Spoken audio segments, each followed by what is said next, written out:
Namaste and welcome to the sidelines of the Pondi Lit Fest 2022. I am deeply honored to be in conversation with Jataayu ji today, who is an absolute fount of knowledge.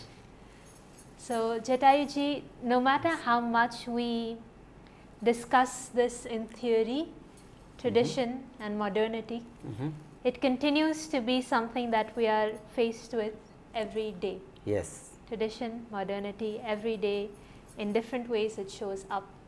So before we discuss that more at length, I'd like to understand from you how exactly you understand and hold this word tradition. Yes. Because across the spectrum, most often delimited by conservative and liberal, the understanding of tradition keeps changing, keeps differing, keeps mutating, and there's one narrative which is tradition is to be glorified, adhered to no matter what, and there's one which relegates it to everything past and something to be left behind altogether. So how do you understand tradition? Yes. Yeah. Thank you for this good discussion. So if you look at the word tradition literally, it comes from Latin through Old French, which literally means to give, to deliver. So in broad terms, tradition is any belief, any practice, or even an idea that is handed down from generation to generation. That's the definition of tradition as it understood by everyone. So there is no culture or no society in the world, anywhere in the world, where there is no tradition, because when humans started living as a society, obviously things get passed on from generation to generation, and after a few generations the tradition starts developing. In fact, we can say whatever we call as culture and civilization, in a sense, is actually tradition. Of course, the word tradition is also used in a more narrower sense than words like culture and civilization. But essentially this is what it means. And in Indian jargon, we use words like parampara or samskriti kind of words to denote tradition, or sampradaya. In some even sense. smriti, the smriti. Yeah, smriti is memory. Yes. Yes. So as I said, whatever is handed down over generations is tradition. So this includes a lot of things, right? Starting from, let's say, food. So the cuisine is a tradition, and dressing is a tradition, and mannerisms, customs, festivals that we celebrate. So whether it is Deepavali or Durga Puja or Pongal, all these are festivals which have been traditionally celebrated. And then there are beliefs. So beliefs around, let us say that rivers are sacred, or some mountains have some mystical power, or even household herbal remedies. Yes. Like if you get cold, you make a kashayam or concoction out of tulsi, and it will cure. Yes. That's what that's we call called grandmother's wisdom. Exactly. Yes. So that's called traditional medicine, right? Traditional recipe. So all this comes under tradition. So the next question that you asked is does tradition mean only things old, right? In a sense that is true, but then it's a more dynamic thing than that, right? So the traditions keep evolving and keep changing. Yes. So whenever let us say during my great grandfather's time, there was some practice that was handed down, it doesn't exactly reach this generation in the same form. So there could be some minor changes. Sometimes the outward form might change, but the inner core still remains, right? So just to take the example of the festivals, right? So the way Deepavali was celebrated 100 years back perhaps it's not the same as how we are celebrating it today. But then the core rituals, ceremonies, and the significance around the festival, it kind of remains the same pretty much. So in a sense, we follow a tradition, but again, we don't follow it in exactly the same manner as it was handed down a few generations back. So we can say the tradition in itself is kind of a dynamic phenomenon, right? It is a flowing thing rather than something frozen in time. Yes. So to sum up what you're saying, there's this line which I like a lot, which is tradition is always in transition. Yes. So coming then to the second aspect, modernity. What do we understand by modernity? Is it contemporary practices which again keep updating as we move along, or is there a certain phase that we are relegating modernity to and certain values? Right. Yeah, so academically, the term the modern age, right, if you see from the perspective of history, so the industrial revolution kind of marked the start of modern age. Yes. Right? And so we can roughly assign the mid 19th century to early 20th century. That is the period when the modernity as a phenomenon was happening across the world, and it came to India during the British colonial era. So whatever we typically associated with modernity, right, the modern education system and the railroads, transport, and along with that the printing press as far as India is concerned, and all these ideas that created a drastic change from the values in culture, in life itself, from what it was before. So that transition perhaps is the right way to characterize modernity, right? So we say pre-modern and modern in everything, right? So historically, it marks a specific period in the history as it is understood.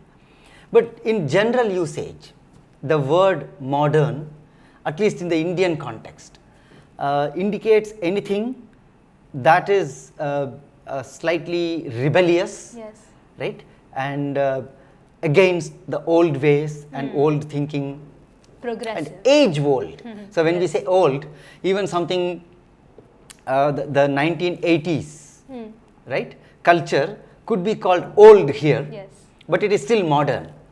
So in the Indian context, when we say modern, it is things that are different or divorced from age-old practices is what we usually call as modern. But in a broader sense, as you rightly said, we can associate that word to the changing mores, the fads in a sense, or the changes in culture, the changes in thinking, the changes in behavior brought about by newer and newer happenings like technology, for example. So we have these words like millennials, right? So are millennials a modern generation? Yeah, very much. But even people who were born 3 decades before, they were also modern. So we can associate that word with the present, the contemporary kind of thing. So from what you said, it sounds like the way we understand modernity in the Indian context is often in contrast to old. Yes. To, by extension, tradition. And this is something we see very often, that it's tradition versus modernity, as though there are two forces to be pitted against each other, that they cannot coexist, but they evidently do, not always in harmony. But how do we reconcile that? How do we Yes. hold the two in a way that's harmonious? Because from what you shared also, the root of tradition is to give, so Yes. to nourish in a sense. Yes. It's what nourishes us. Yes. So we can't do away with it. Yes, At the same absolutely. time, we cannot reject everything that's towards development in the strict sense, industrialization, Yes. everything that's a booming capitalist society. But development is important. Yes, absolutely. The wealth of Right. our nation, of our society is something we do want. Yes. So how to reconcile Yes. Yeah. the two? Yeah, this is a very important question. In fact, it is this reconciliation process that marked all the major social movements and reform movements that happened in India in the starting from late 20th century till the middle of 20th century, right? So, if we start from the Arya Samaj of Swami Dayananda Saraswati through Rajaram Mohan Roy, the abolition of sati, and then the movements for widow remarriage and abolition of child marriage, and campaign against the caste discrimination, untouchability, and campaigns in support of women's education, all this. So, in a way, these were all, you can say, a fight between the tradition and modernity in some sense. But if you really look at some of these figures whom I mentioned, they were, of course, they were the products of modern era. Almost all of them were English educated, though they were very much rooted in their culture, in their religion, their spiritual values. And they were trying to articulate this reconciliation process in such a way that you preserve the best of your tradition, your culture, your roots, because otherwise you would go rootless. But at the same time, don't get into blind following of even some of the evil process. And these processes could have been beneficial at some point of time in history, but there is simply no point in just getting stuck with them when the times change. So that is, and of late, so this was hailed as a great positive development in whatever way you look at the modern Indian history till some time.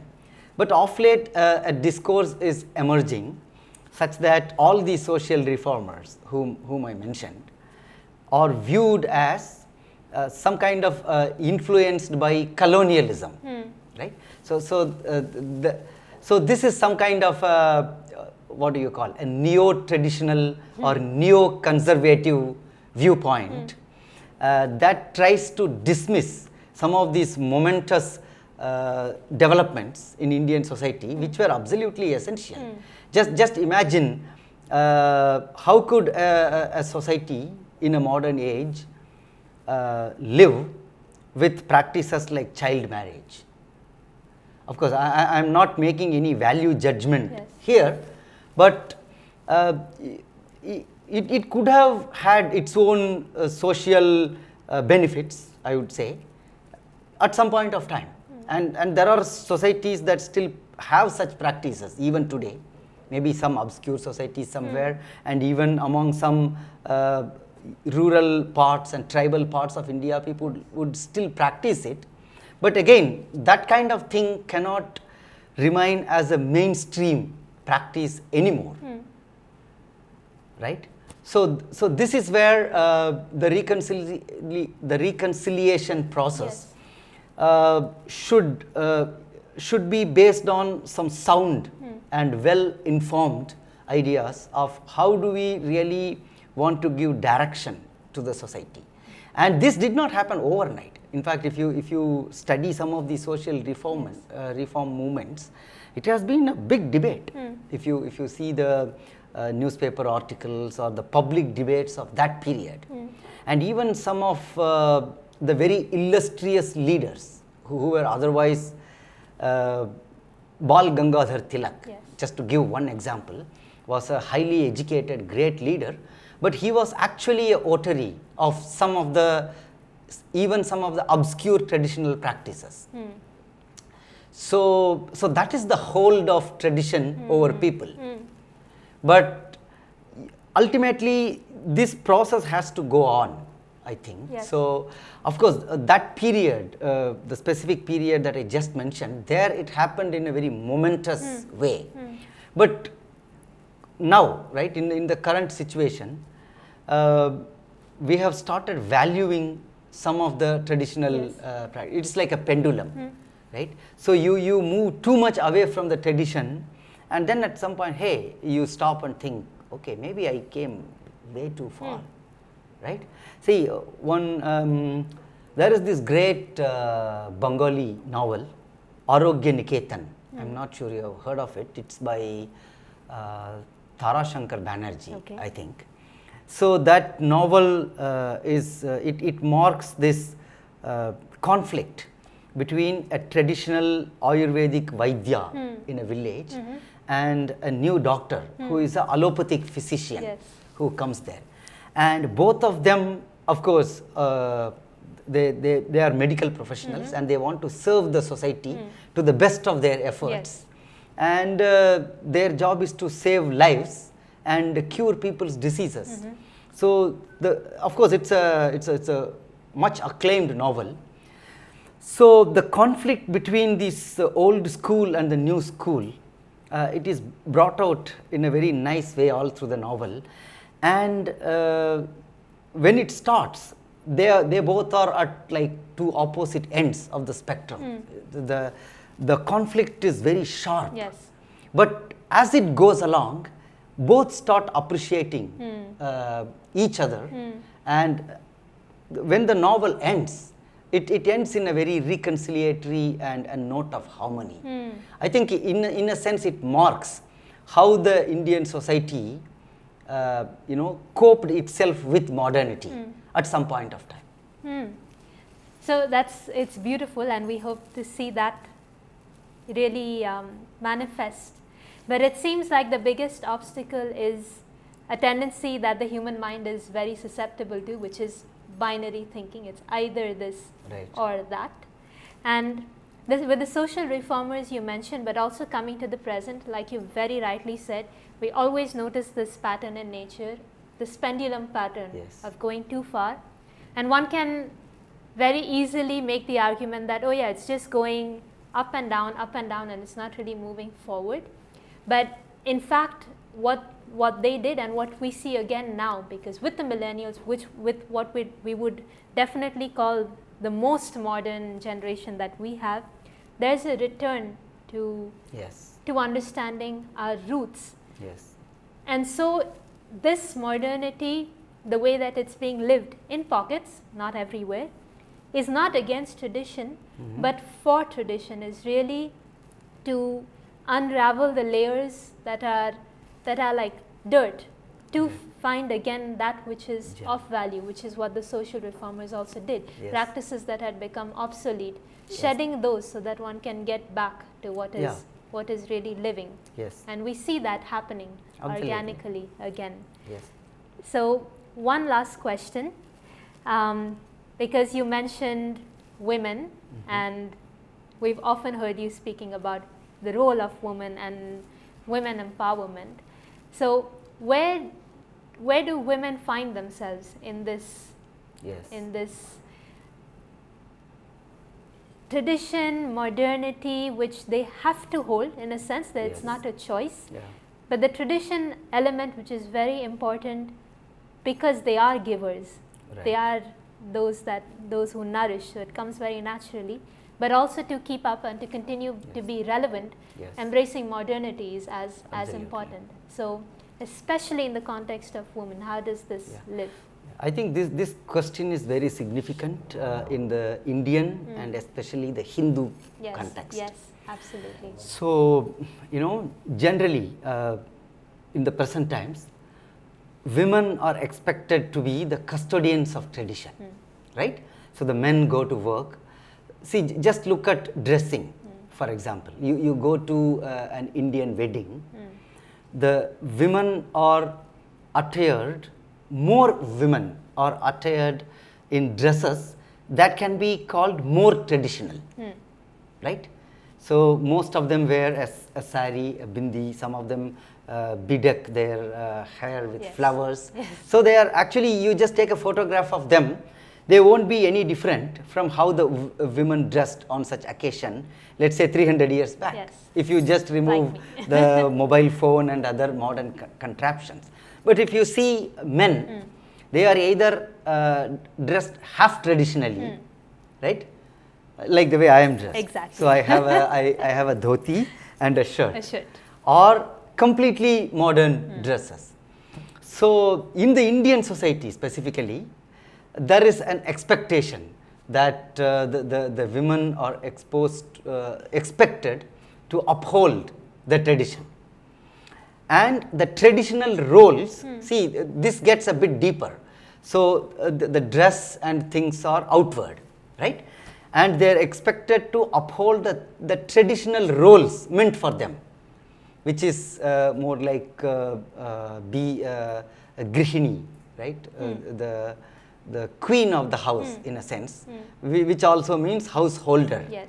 The traditional roles of a wife, a mother, those kind of roles, and which is obviously a very offensive thing compared to the aspirations and of any modern women, right? Given our experience over the past century or so, the rights of women in fields like education, employment, politics, and many other cultural arenas, they have actually been won after some kind of struggle and battles. So obviously, and all this was done while trying to keep the good parts of the tradition as much intact as possible. Yes. And ultimately, it is always a compromise, right? So see, ultimately we want to do things that are beneficial to us as individuals, as families, as societies, as nation. Doesn't matter whether it is traditional or modern.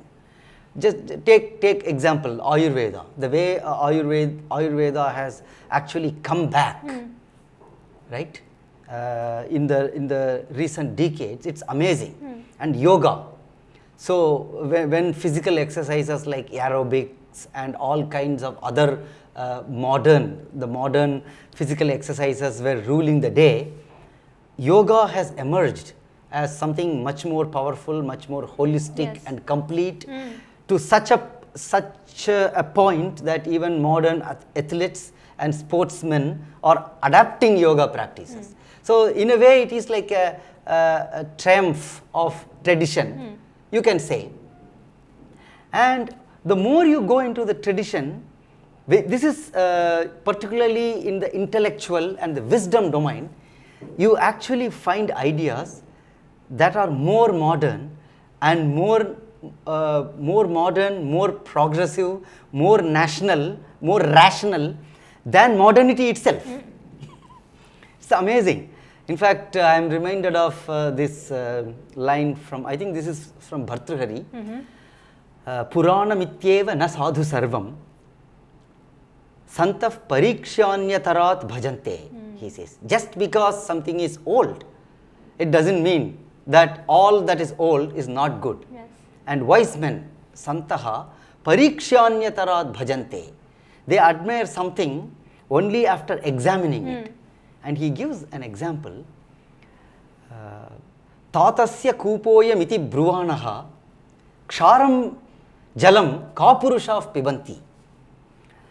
See, nobody drinks salt water from a well just because his grandfather dug that well. See, that it's such a wisdom. Yes. So the metaphor is very powerful. So maybe when the grandfather dug that well, the water was good and he was using it, but now the water is salty and you don't want to keep drinking that water simply because the grandfather had dug the well.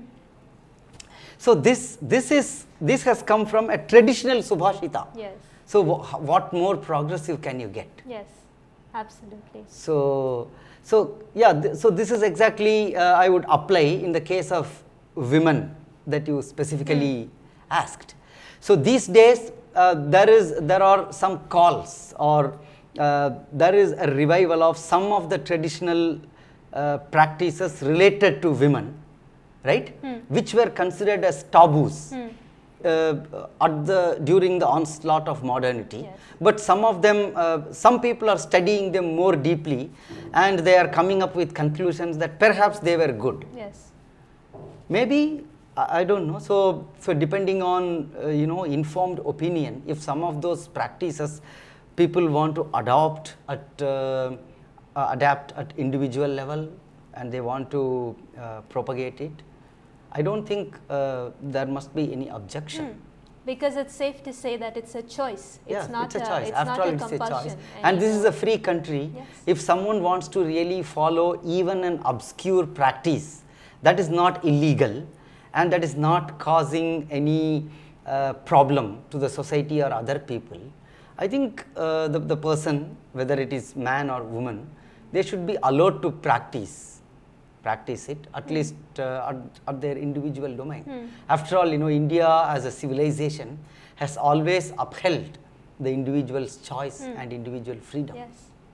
So in the thoughts and in the practices, Yes. and you mentioned Bhartrihari's beautiful lines, the things that are of value will be of value eternally. Right. So by calling them old Yes. and dismissing them because of that, we're actually doing those values a great disservice. Absolutely. Because they continue to be relevant and they continue to be Yes. meaningful, Yes. and therefore always leading us towards the Yes. future. Yes. One thought about, you said it's always a compromise, and it does seem like often it is about a compromise. But in the specific example you took, it is possible for a woman to be dressed in a sari, dressed traditionally, and still be very accomplished in Absolutely. whether it's academics Absolutely. or Yes. any of these. So Yes. it's the moment we accept that it's possible Yes. to hold the binaries, Right. seeming binaries, Yes. it becomes possible to have a win-win situation. It doesn't have to be Right. a compromise necessarily. Yes. Okay. Yeah. Yes. True. Okay. Thank you so much. Yeah.